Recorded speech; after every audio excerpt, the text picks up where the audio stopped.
Okay, well, hello API Days. My name is Soormally. I've spent several years helping people like yourselves getting up to speed with modern API management best practices. More recently, I look after technical research and development with Tyke's product leadership team.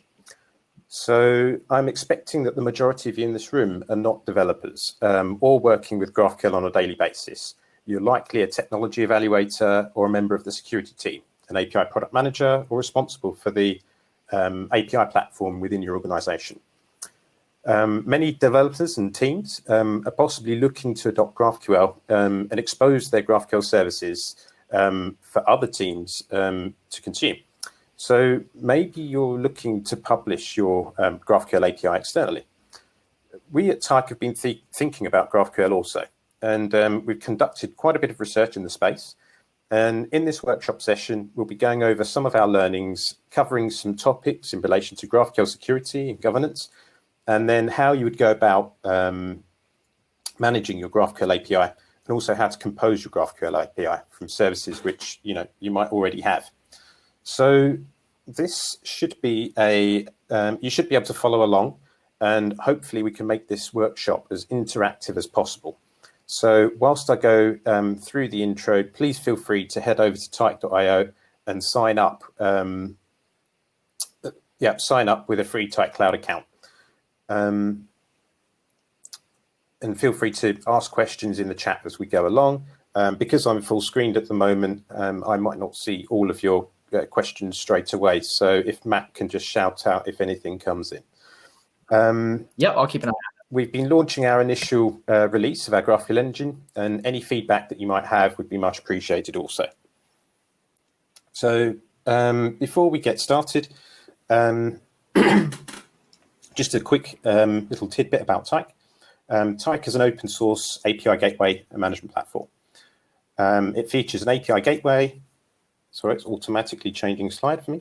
It features an API gateway, API management dashboard, a developer portal, and it's available self-hosted wherever you want, completely cloud native, via a SaaS. So we offer a cloud solution, and also a hybrid model where Tyke hosts the control plane, and then you manage the data planes. It's been designed from the ground up in Go to be flexible, highly performant, and work with your existing and future workflows. We use offers a modern multi-cloud native architecture, and microservice patterns, and any more buzzwords that you might want to add there are fully supported. And it's not changing slide again. Can you hear me still? Yep, can hear you still. I mean, this is what happens, right? We get it's gone some technical. There we go. Right. Okay. So just a little bit about what GraphQL is. It's basically RPC, offering an API query language, a bit like SQL, but for APIs. You have a single point of entry for querying and mutating your data. You can query exactly what you want, and you're able to retrieve multiple resources with a single request. You also get pub/sub functionality known as subscriptions for real-time data. So just a quick diagram. It will show you you declare your types, and it expose queries, mutations, and subscriptions. Queries, mutations, and subscriptions, and then you have resolvers, and these resolvers will decide how to go about grabbing the data, for example, from the database, like a function, and filling out the fields for you. So just a quick overview of some GraphQL terminology. You have the concept of schemas and types, which define the shape of your graph. We have queries. They're akin to select statements, if you're familiar with SQL. You have mutations, which are like allow you to create or insert, update, or delete operations. You have the concept of scalars, which are almost like basic or built-in types, such as integers, floats, and booleans. And then, just spelled built-in wrong. And then you have resolvers, which are like query handlers. So they generate the responses for a particular field within the query. So it's like it's like your business logic. So this Star Wars API, which I've converted into a GraphQL API, you'll see that we have automatic documentation. I've been able to describe the person type alongside each of the fields. It's much nicer, as you can see, and much cleaner to work with than, say, Swagger, for example. And I can even mark fields as deprecated and explain why. So just going over a few success stories. In 2019, Airbnb software engineer Bree Bunch, she said that about 5.8% of all Airbnb traffic involves GraphQL, and she expected that number to reach 10% by the end of last year. Before GraphQL, only 10 to 15% of their front-end code actually contained any business logic. The rest was data handling and boilerplate. GraphQL helped them to regain their productivity by reducing non-business related code. GraphQL has become Shopify's technology of choice for building APIs. I'm not going to be reading the entire quote. You can do that for yourselves, but some key takeaways are reducing the number of round trips to the server, strongly typed schema, helping to find and fix bugs before it affects Shopify's merchants. And we all know and love GitHub. It probably offers the world's second best known GraphQL API after Facebook. GraphQL has enabled integrators to gain access to exactly the data that they need, and GitHub still offer a REST API alongside their GraphQL API.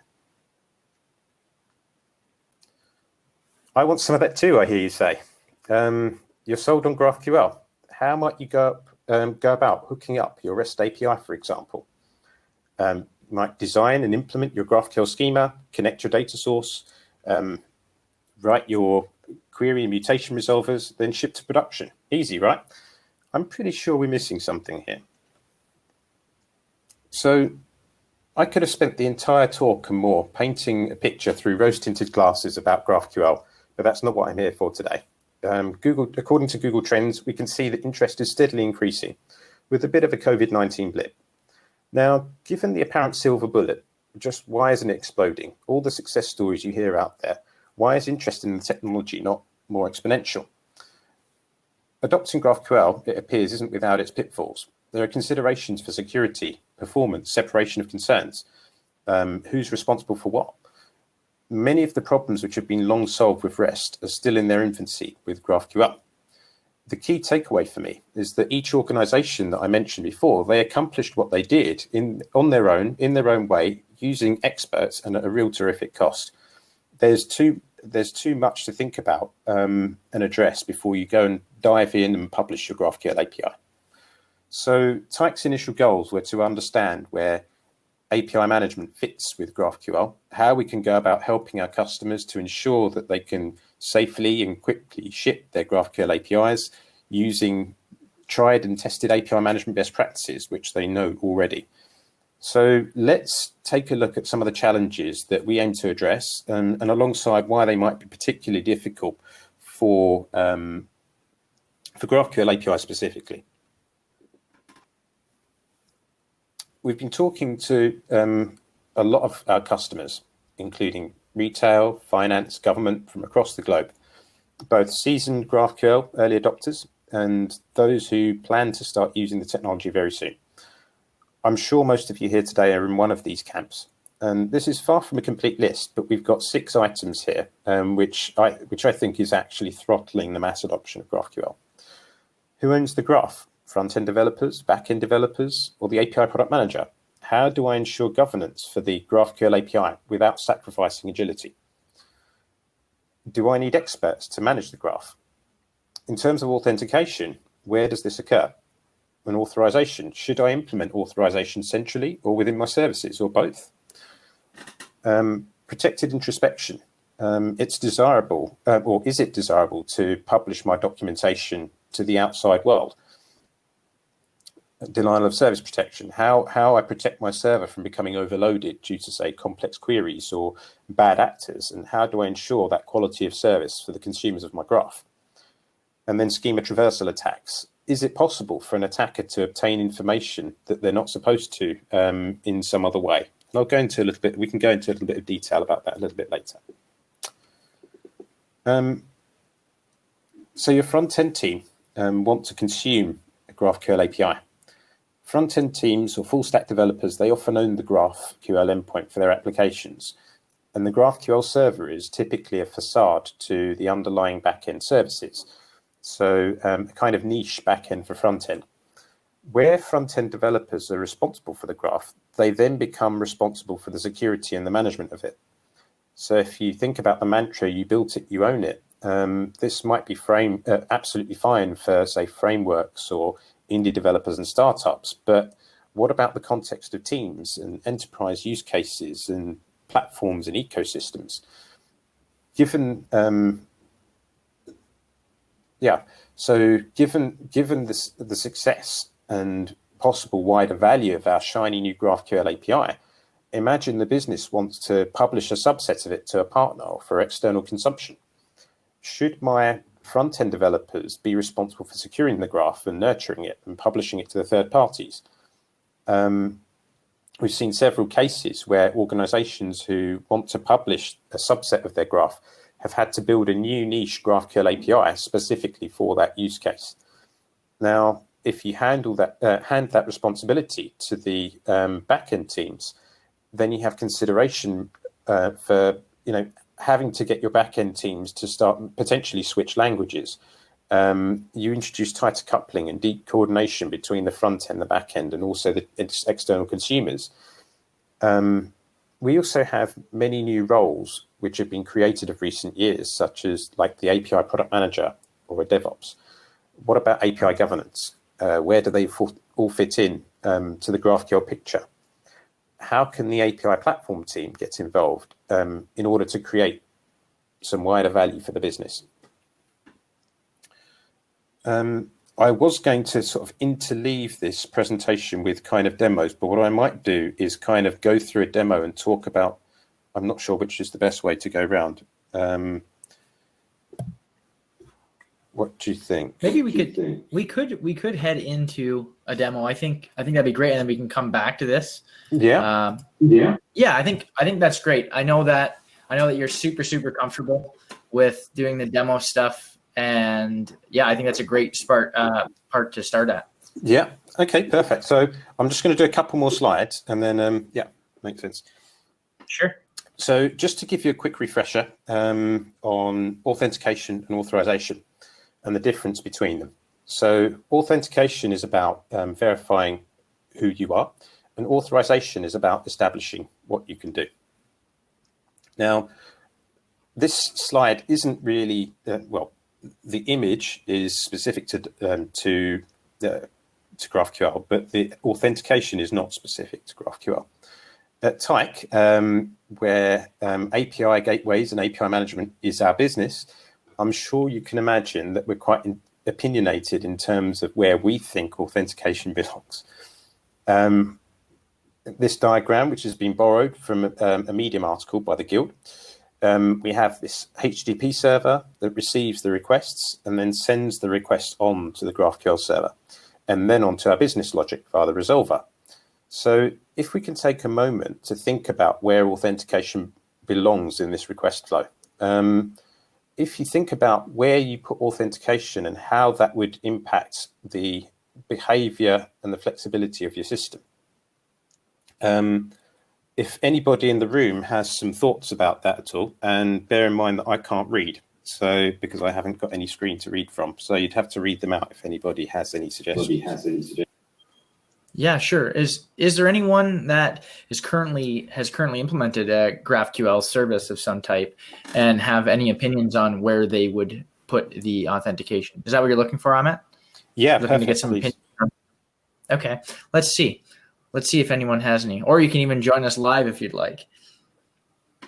We'll give 30 seconds for anybody to chime in, or a little less, and if not, we'll move on, and then we can go over where Tyke would put this type of stuff.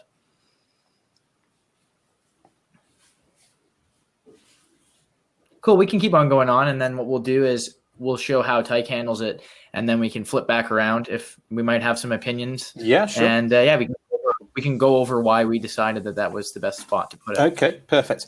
So if you have a monolith in the back end, it might be absolutely fine to place your authentication within your resolvers or your business logic, because you've only got one place within your monolith to deal with it. But consider the complexity that we introduce, that's introduced when you bring microservices into the equation, where you have multiple teams who publish their APIs with different languages, protocols, and tooling. Some might be using PHP, others Node, others Python, C#. You now need to implement and maintain authentication across the entire stack. You'll likely be maintaining your existing REST APIs for a while, whilst your consumers will update to the new GraphQL API. So in this regard, I mean, from Tyke's perspective, it makes most sense to put that authentication between the I suppose HTTP server and the GraphQL server. In terms of authorization, we have, just to describe what's happening in this animation here, a librarian should be, well, we have a library with books. The librarian should be able to add new books to the library. And the librarian will have their own web application to perform full CRUD operations on the books in the library. So whilst a student should be permitted to browse and search and reserve books from the catalogue, they certainly shouldn't be able to create, update, or delete any of the books. The student probably should only get read access to a subset of the fields and that the librarian would have access to. So with REST, you've got methods and paths which you can protect with different permissions quite easily. But with GraphQL, because the query is in the body of the request, how would you go about protecting the library from the general public from being able to change or modify these books? So does this logic belong in the data source? Should each microservice need to apply its own authorization logic? And as your graph grows, how do you maintain visibility? Do you need a separate policy server? And if your GraphQL server of choice happens to support authorization, what specific features of it should you be using? We think that a GraphQL API gateway is ideally positioned to handle both authentication and at least be the policy enforcement point for authorization. It can be done in almost the same way as a typical REST API call, which you're all familiar with. It would allow us to have a centralized identity and access management solution, meaning that we can validate the token and check user groups, attributes, scope, and validate it with a centralized policy server, and all being well, pass the relevant user information onto the GraphQL server so that it can make various decisions. So schema traversal attacks. Actually, before we go on to that, should I just jump into the demo set to make it a bit more interesting? Yeah, let's do that. Let's jump into the demo. And from there, what we can do is everything that you've come across so far, we can go over each of those points. So if, going over authentication, authorization, and then we can end off at the schema traversal stuff if you'd like. Okay, perfect. So what we've got here is you can see my desktop. Yeah. Yep, we're able to. Yep. Perfect. So here we've got a GraphQL API called Traversal, and it allows me, if we have a look at the schema, we can see that it's we can query countries, we can query a single country or multiple countries. We can get languages and all kinds of information. These are the queries that are available. And I don't know if I can make this bigger. So here we have arguments. So continent takes the argument, and we can pass in as an argument the code, and this will return a single continent, the same for country. So in this example, we have, we're querying, we're asking for a country, and we're passing in DE. And then when we send the request, we get back exactly the information that we want from this API. And what we can also do is we can find out what continent the country is in. So what continent Germany is in.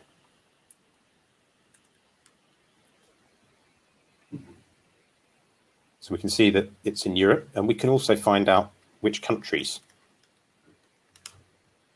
are in that continent.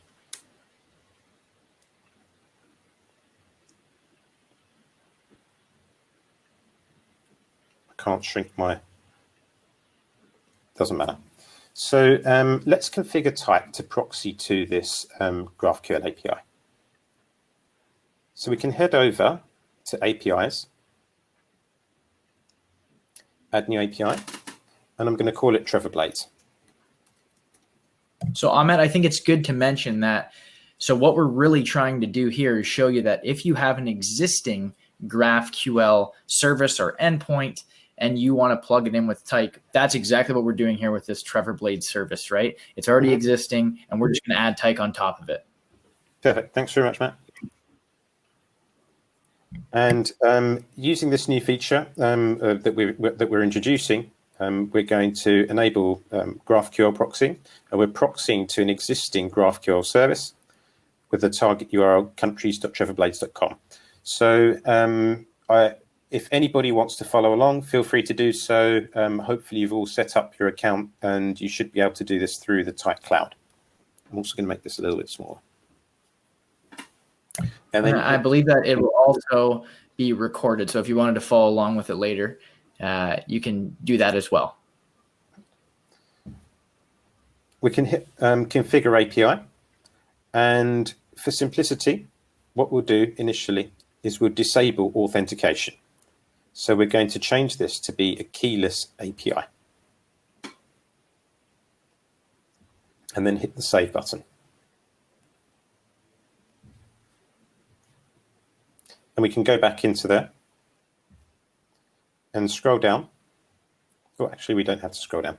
We can go and click on the Schema button, and you'll see what Tyke has done is sent a request to the Traversal API, an introspection query to the Traversal API, and being able to pull the schema, the shape of the graph, in so that we can know what we're able to query or proxy to.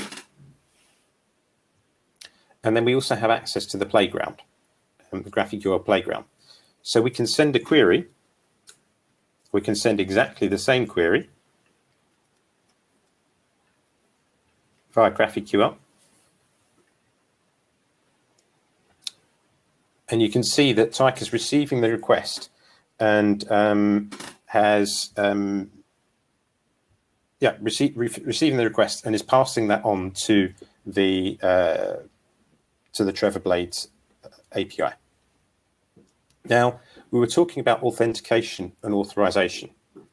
So if we head over to core settings, and I'm just going to enable this, enable something from the front end. If we go over to enable API playground and turn that on, and we can specify a path that it will listen on, and we can save that API.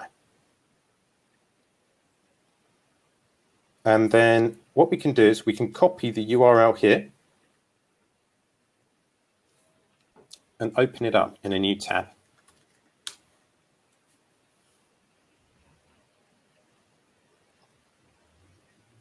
What's going on here? I'm querying the GitHub API. I don't know why it's done that, but let's change this. If I copy that, paste that there. And then you can see it should have it's pulled in the schema. So I can send that same query again, or any query, and get the name in exactly the same way.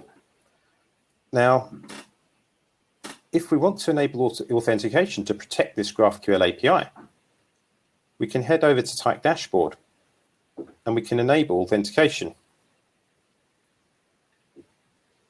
simply by enabling auth token for simplicity,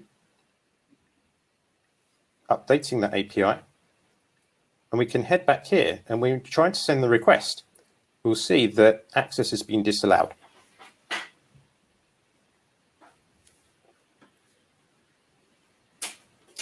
In order to grant access to this API again, I need to create an API key which grants access to this Traversal API. I can do this simply using an API key. Press Add Key, and I can choose the API, Trevor Blades, and I can create that key. So just say do not expire key and create the key. Copy the key, head back to the playground, and I can set a HTTP header.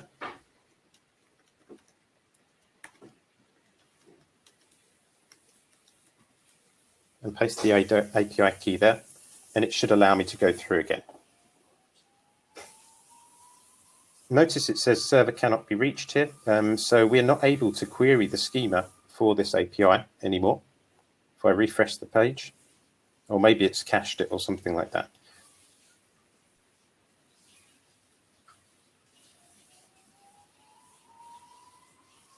So have we got any questions at all?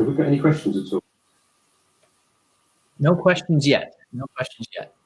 Does anybody have any questions at this point that they haven't posted in the chat? I'll keep an eye on it, Ahmet, and I will let you know. Okay. So the problem. One second. Yeah. Jens said something. If you put the token in the headers field, it is used for introspection. If you put the token in the headers field, it is used for the introspection. Ah, right. Okay. So, okay. Thanks very much, Jens.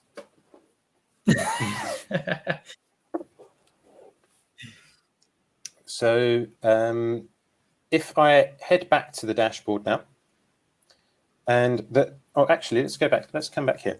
So the problem is that we've got the full schema here. We can query the full graph, and this is now publicly available for anybody to consume. So what we can do is we can create a security policy. If I create this security policy, which grants access to this Trevor Blades API, and let's give it a name.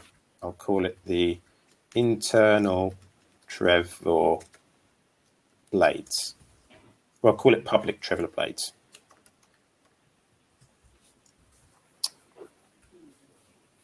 Okay. And we head over to access rights. And what we can do is enable field-based permissions for this Trevor Blades API. And by enabling these field-based permissions, we can restrict access to certain queries or certain fields. So if I don't want the general public to be able to access the continents query, I can turn that off. If I don't want the public to be able to query to be able to access the phone field of the country, I can turn that off. So I can then create this security policy.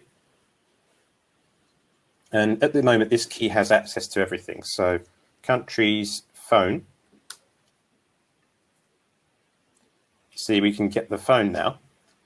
And then if I head over to the keys and I create an API key, which grants access, an API key which grants access to the security policy, I create that key now.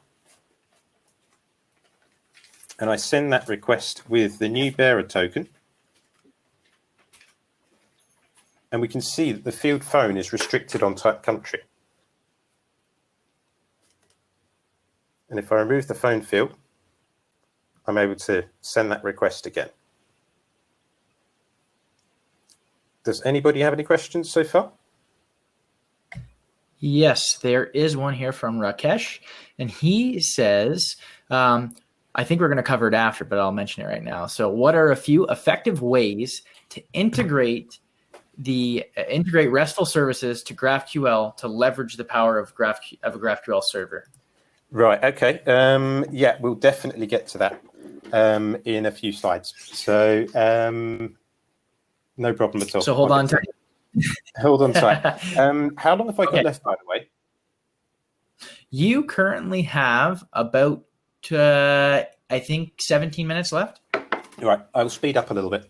Okay. Perfect. So I'm going to head back into Keynote and continue playing that.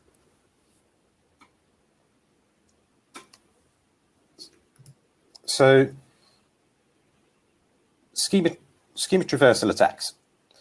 If you can take a look at my fictitious and very naive schema and query above, I should, in this particular example, I should only be able to view my own bank balance. Yet my query shows two ways in which I can access the bank balance field of my friends. So assuming that I can protect the bank balance field, how do I ensure that as my graph evolves and grows, I'll not accidentally be able to open up a new entry point to that bank balance field or any other restricted field for that matter? It's something to think about, because there are probably a few ways of solving it. And it's definitely something to think about before you go ahead and put your GraphQL API into production.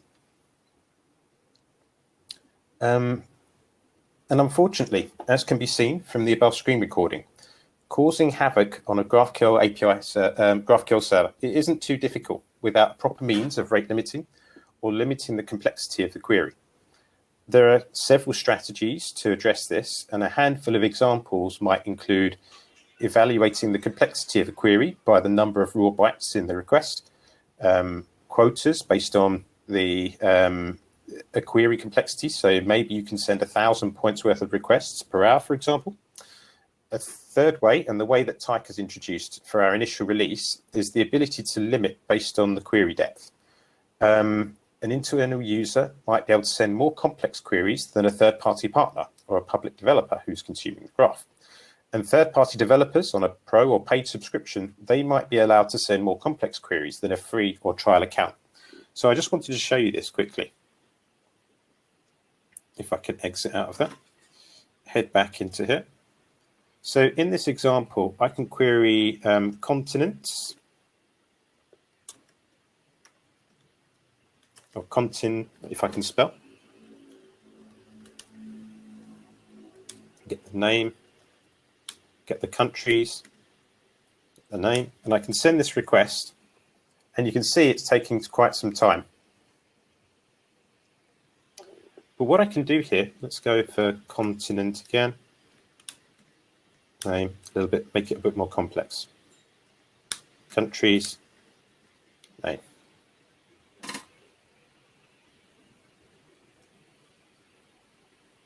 Yeah. Refresh the page. I think I've broken traversals.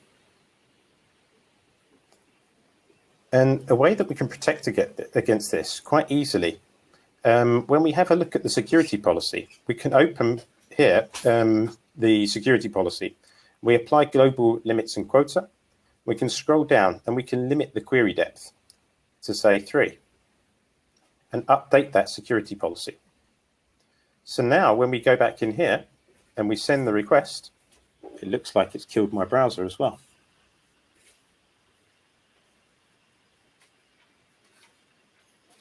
And then we get an error back saying depth limit exceeded.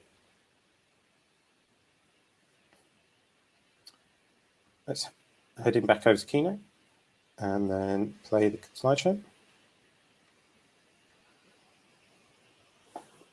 You've seen the protected introspection documentation. So if you're monetizing access to your services or your APIs are being designed for public consumption, for this, you might need a public-facing developer portal. Now, normally in REST-based services, you'd be publishing Swagger documentation for the developers to browse, discover the capabilities of the API. And with GraphQL, you get this documentation for free. But with a protected API, with granular permissions, I think it's not playing. With a protected API, with granular permissions, why not present only the documentation that the access token is permitted to access? Back to security, though. In the majority of use cases, you might just be looking to for your front-end developers to be able to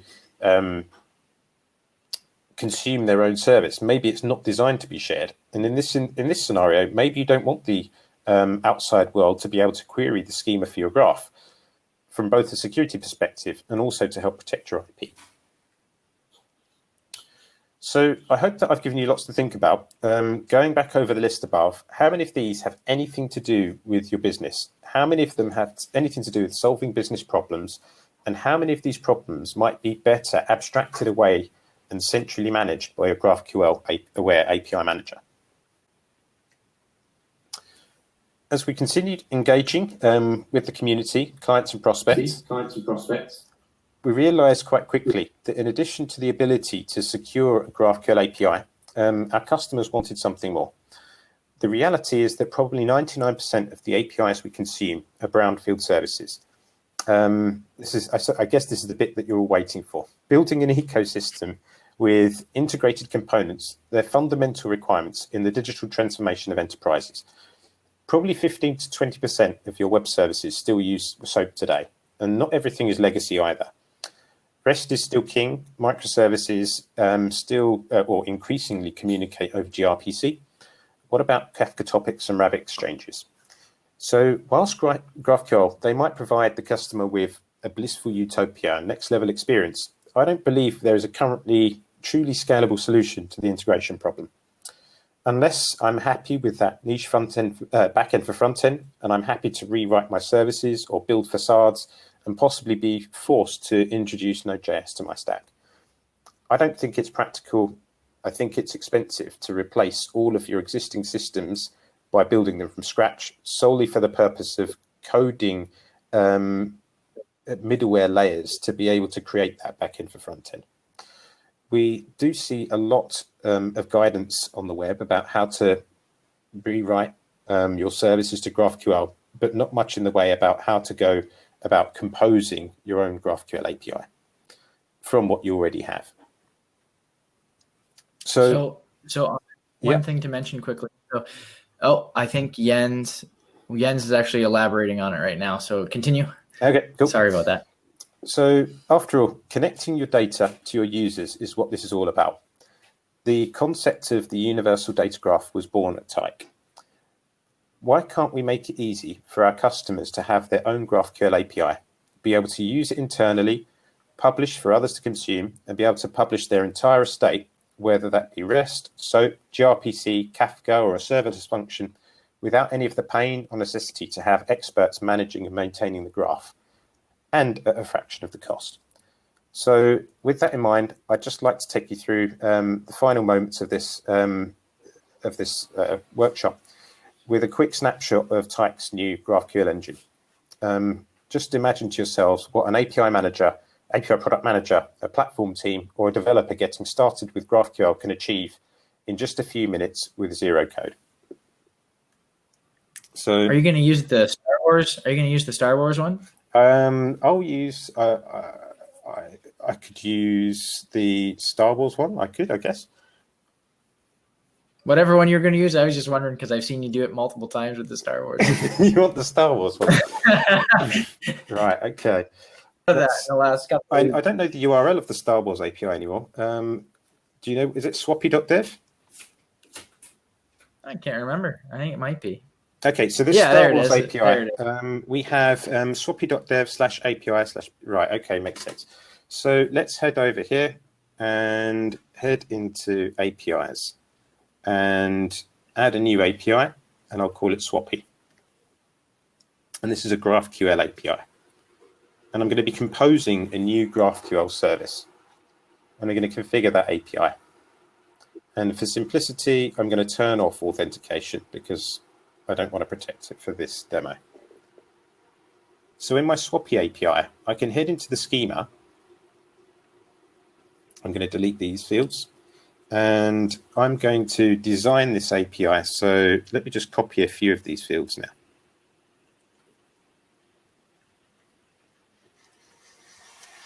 So we have type, person, and name is a string. We have height, a string. We have mass, which is a string. I think they're all strings, aren't they? Yeah. Let's just take these three for the time being because I can't be bothered.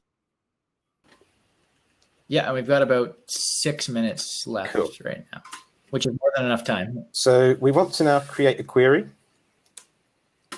And for this query, when we query a person, we want to return, and we need a person ID, I believe, or some kind.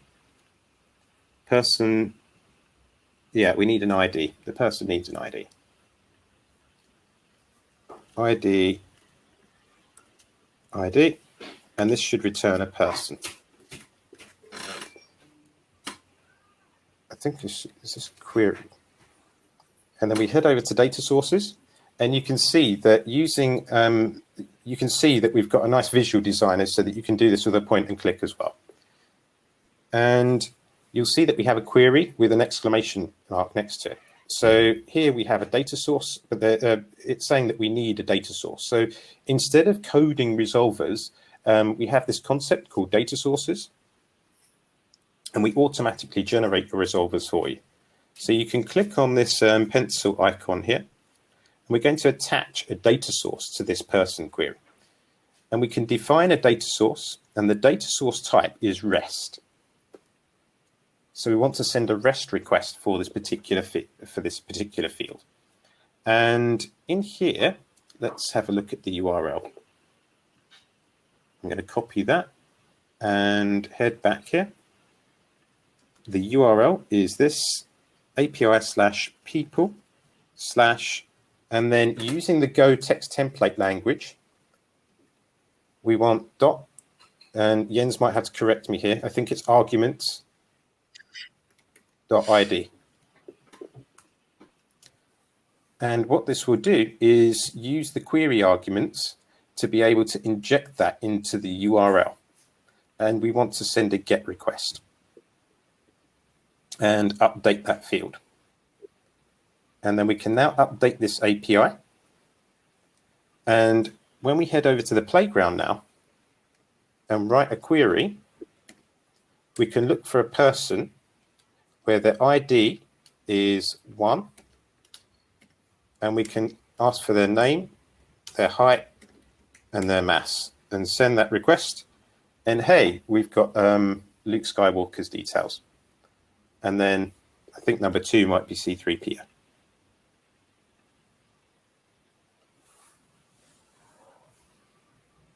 So what you've done here is, just to recap, so what you've done here is you've taken an existing RESTful API and basically built a GraphQL API on top of it, is what you've done. Exactly. Here. Is that a good? Yes, exactly. Okay. And I've done Perfect. all of this with zero code. So the idea is this will, you can export this. We have lots of tooling around this to be able to extract the API definitions. We can export them or plug that into your CI/CD pipelines, and then migrate this from my dev environment through to staging, QA, production, all with no code. And I guess the nice part about this is because it's built on top of Tyke, you get all of those great Tyke features, but now you can start applying those to your GraphQL APIs, as well as taking your existing RESTful APIs, whether you have them in Tyke or whether you have something else, you can take those and interface. Exactly. So, where I define the data sources, at the moment, we're currently supporting, in the data sources, we're currently supporting REST, which is a third-party REST API, a third-party GraphQL API, or also services which are managed by Tyke already. But we will be introducing more data sources further down the line. And it would be great to have some feedback from yourselves on what particular kind, what data sources are particularly useful for you. Yeah, so I got a quick question for you, and it's completely off the cuff. So let's see. Rakesh says that you did show what he was looking for. Awesome. Rakesh, if you do have more questions, you can drop by our expo booth, and we'd be really happy to answer more for you. Or we can ask Ahmet to show up, and he can show you a little more in-depth stuff as well. But one question I had for you, Ahmet, just before we take off, is let's say I have a SOAP service, and I interface that with Tyke as a Tyke REST service. And you know what I'm getting at here. Is there any way for me at this point to take that Tyke REST SOAP service and then expose it through that Graph API? Yeah, absolutely. So what you can do, I'm not going to save this, but if you click on Import API, and we can import a WSDL. And when you import a WSDL, and I don't actually know a public WSDL, but what it would do is, let's find I'll just find this one. And what it will do is it will map endpoints to the underlying SOAP services or SOAP actions. And then what you can then do is convert those to JSON, for example, and then hook Yep. those into the GraphQL engine, and now you're publishing SOAP services as GraphQL. So it's not Okay. it's possible, definitely possible. What's also very, very powerful Yep. from this, I mean, at the moment in this particular example that I showed was, I'm only talking to a single service or a single data source. But the power really comes when I'm able to create a composed service from multiple. So maybe I can join data from REST services, GraphQL services, or multiple. You might have multiple teams, and you want to be able to publish those as a single graph, and that becomes relatively trivial using doing it in this way. Okay, awesome. Well, we're down to our last minute. So what I will mention is, if everyone enjoyed this, definitely also show up for Ahmet's 25-minute track talk that we have going on, and that is happening a little bit later today. So want to know more about it, we have a few more things there. It'll be relatively similar to what we covered here, but it might go a little more in depth, and we can handle more questions then. And also, please drop by our booth. We have lots of folks on hand that are able to answer your questions and start to get to know a little bit more about our universal data graph that we've introduced with Tyke 3.0. Yeah, and obviously everything I've showed you today is available for you to use for free.